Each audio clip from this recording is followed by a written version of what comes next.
going to the store, and it's chilly out here. So, we're here going back. We were in the airport or / airplane for almost over in the airport for 22 hours, maybe a little bit over that. I don't know. But I'm really tired and I'm ready to get to bed.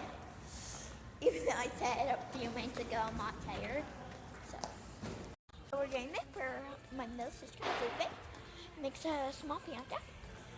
You can find that at your near Walmart for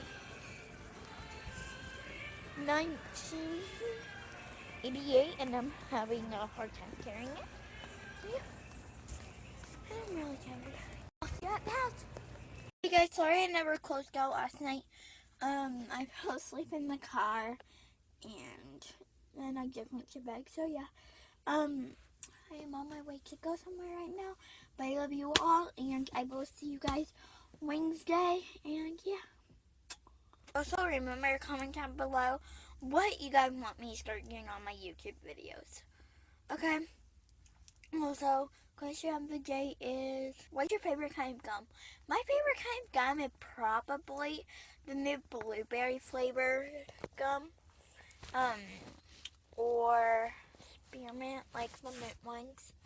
But I'm kind of good with main gum except for watermelon. So yeah, love you all. Don't forget to comment, because I want to know what you guys like.